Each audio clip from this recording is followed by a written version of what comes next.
The task force really started forming back in the fall of 2015, right before the Paris Climate Conference in Paris, obviously. And a group that I belong to, the Interfaith Green Coalition, which is a coalition of green teams from a whole bunch of different churches, decided we needed to decide what are we going to do locally after the Paris climate conference occurred. And so a bunch of us got together and said, hey, we're going to form and we didn't know what to call ourselves, but we're going to form a group that's going to go to the city and work locally. And and we started meeting every other week, and we have met every other week now for 6 years. Initially, Carolyn and the initial group went to the city council on Earth Day and asked the city council to do two things. They asked the city council to create a climate action plan and to reestablish a formal resident-led sustainability committee.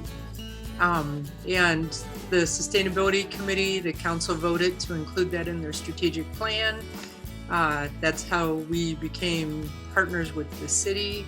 The grassroots movement with this task force is probably one of the main reasons it's been so successful, because when we have gone to the city council meetings with a large group of people in support of something that they're thinking about passing, we are in a coalition with church groups, we're in college groups, environmental groups, neighborhood associations, all kinds of groups, even like Sheila mentioned, that come together for the movement of some local action. So it's just not the task force. It really is a grassroots group in the community that's that we're kind of leading on.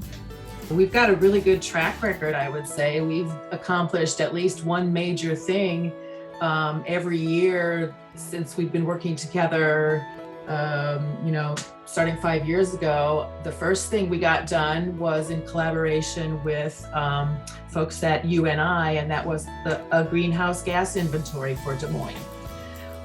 That gave us a baseline of the amount of emissions created within our jurisdiction. It also showed us what segments were good targets for taking action first, for prioritizing.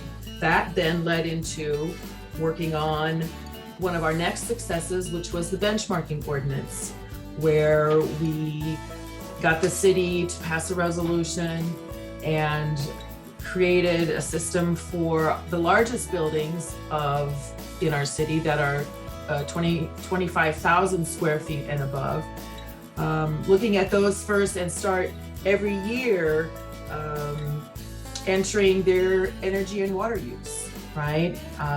And then over time, looking at who is operating efficiently, who is not maybe so efficient. That allows the city to more efficiently target resources. The third year, we got the city to hire Jeremy Caron, a sustainability manager. We had done quite a bit of looking at what other cities were doing for their climate and action plans, and we saw a big distinction between cities that had a sustainability manager and cities that did not have any staff. Following that, we were critical to the success of passing the 100% 24/7 clean energy resolution that the city agreed to. And so now we are working on an actual climate action and adaptation plan. And the city has taken RFPs, requests for proposals, and are in the process of coming down to the last couple of those. And then the actual writing of the plan, which will have action steps and will, be enshrined with an equity principle and, all kinds of things. The climate action plan has been one of our biggest goals as a task force, like the goal since, its inception. And I started in August of 2017, but I knew that, from the information that Carolyn and Carrie and, Sheila passed down, this has been the biggest goal. And a lot of it is about consolidating the efforts that are already happening into one place and then concentrating the efforts that we want to put forward in that same place, and using one intentional document with an equity lens and a lens moving forward with Des Moines and its relationship with its environment. We've developed a toolkit that kind of talks about how to do this. And then Allison Van Pelt with the Des Moines Area MPO has been developing a number of resources for communities as well.